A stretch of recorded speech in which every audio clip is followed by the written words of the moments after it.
السلام علیکم ورحمۃ اللہ وبرکاتہ الحمد للہ رب العالمین والعاقبۃ للمتقین والصلاۃ والسلام علی اشرف الانبیاء والمرسلین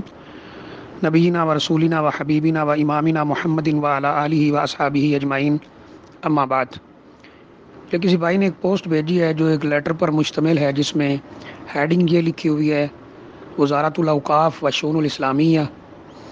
والمقدسات، اور اس کے نیچے عبارت یہ ہے کہ اس سال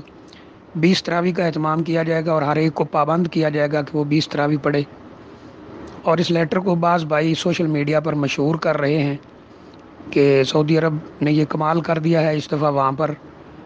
20 تراویح پڑھی جائے گی ہر مسجد کے اندر، اور اس بات کا سختی سے اس پر عمل درآمد کرایا جائے گا۔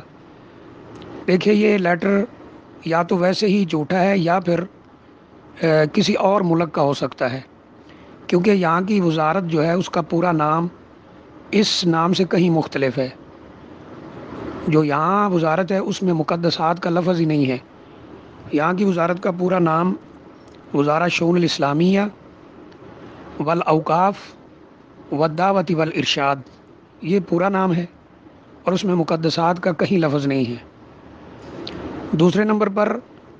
یہاں کی وزارت کا جو لوگو ہے وہ اس لوگو سے کہیں مختلف ہے جو یہاں پہ خط کے اوپر لگا ہوا ہے۔ شاید یہ اردن یا کسی اور ملک کا ہو سکتا ہے۔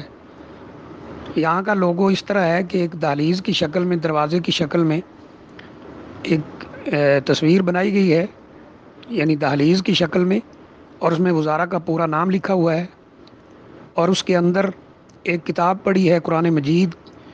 یہ وہاں سے روشنی پھوٹ رہی ہے، اور اس کے اوپر اوپر والے حصے میں جو یہاں کا سرکاری لوگو ہے وہ لگا ہے، 2 تلواریں اور 1 کھجور۔ تو یہ کسی بھی طریقے سے سعودی عرب کے متعلق نہیں ہو سکتا۔ تیسری بات یہ ہے کہ الحمدللہ ہم نے یہاں مدینہ یونیورسٹی میں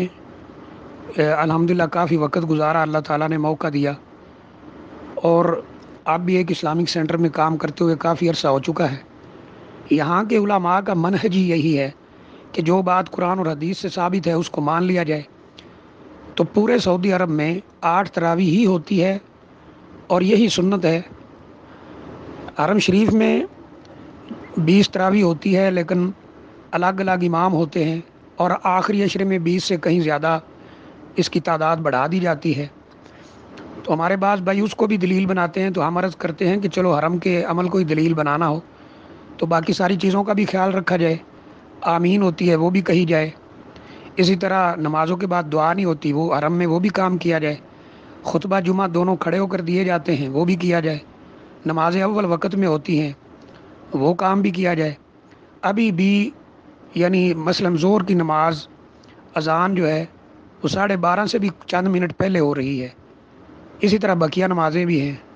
تو ان کا تو کسی چیز کی طرف توجہ نہیں، بلکہ تراویح کے بعد جو وطر پڑھے جاتے ہیں ان کے لیے بھی ہمارے بھائیوں کا یہی فتویٰ ہے کہ ان لوگوں کے ساتھ ائمہ حرمین کے ساتھ نماز تراویح تو پڑھ لو لیکن وطر نہ پڑھو، کیونکہ ان کے وطر کا طریقہ صحیح نہیں، اور یہ فتویٰ پرنٹڈ موجود ہے۔